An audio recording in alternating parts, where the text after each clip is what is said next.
Well, this week we're reviewing the Old Mutual Dynamic Floor Fund. So just taking a look at the managers there, Saul Berman and Hanno Niehaus. Objective, protecting 90% of the net investment over a 12-month period. Fund size 2.6 billion rand. TR 1.73%. Performance target CPI plus 6%.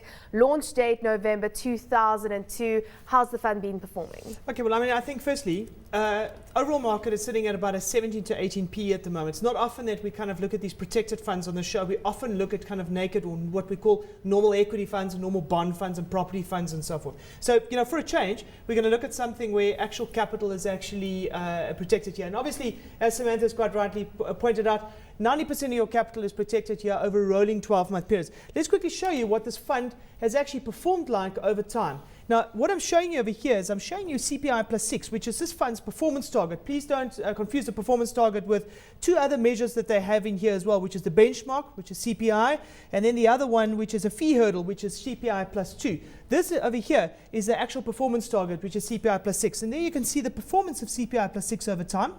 And then you can, on your screen, sometimes some underperformance relative to that, and other times, obviously, some outperformance. But you're kind of getting a zero-line effect. And to kind of just show you what that looks like in a tabular form up to the end of February, there you can see the dynamic floor fund relative to CPI plus 6.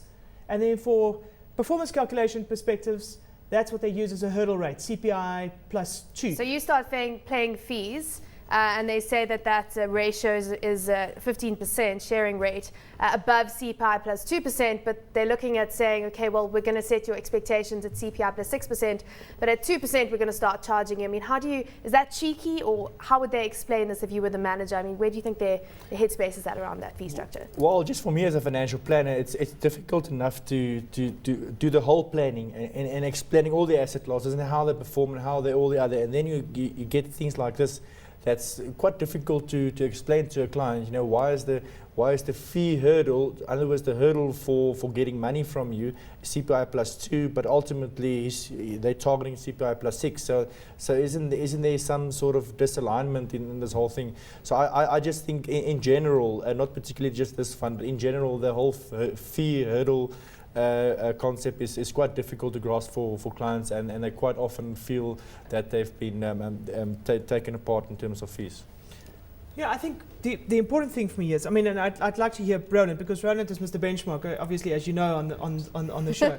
On WealthQuest, if you don't watch on a regular basis, Mr. Benchmark, otherwise known as Roland Rousseau, yes. On WealthQuest. But before we get Roland's comments on kind of the benchmarks in this fund, I think the typical kind of client that's in here is a client that they're very risk averse. They're people that don't want to lose money. They certainly have some equity exposure and property and bond exposure and cash exposure, but they're making use of derivatives in order to make sure that the returns are ratcheted. But they also say they move from shares into fixed interest investments, so when the fund's value drops below a predetermined floor, and they'll also upweight into equities when the markets are good.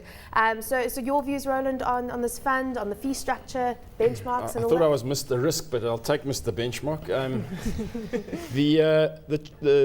We got to understand the purpose of this kind of fund.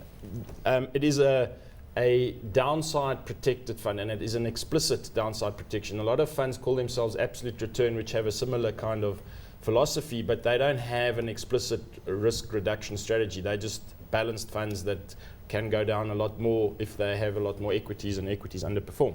So this kind of fund is aimed at investors who are close to retirement, who want to guarantee their capital to a large extent, which is what it does.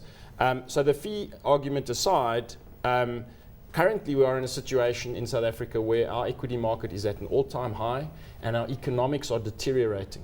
We're also having a situation where emerging markets have done exceptionally well over the last 2 years, and there's certain cracks starting to emerge where we are seeing developed markets taking over now in terms of the growth potential, and the flows internationally are actually not going into emerging markets anymore. So we are currently in a high-risk situation that we might not over the next 5 years get the returns that we have gotten from the equity market. So if I'm close to retirement, I might consider a fund like this. Obviously, a financial advisor would have to look at the fee structure and whether this fund is doing what it's promising.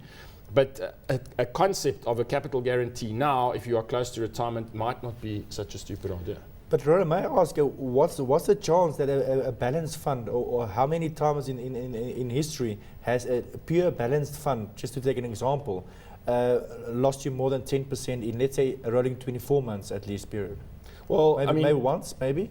correct. Okay, so you're saying that because they guarantee 90%, that you need to see other fund opportunities that won't lose you less than that. Yeah. If you are, Or more than that. or more than that, yeah. If you're comparing a low risk balanced fund, that's probably going to be very similar, and it might cost a lot less. I agree with that. Yeah.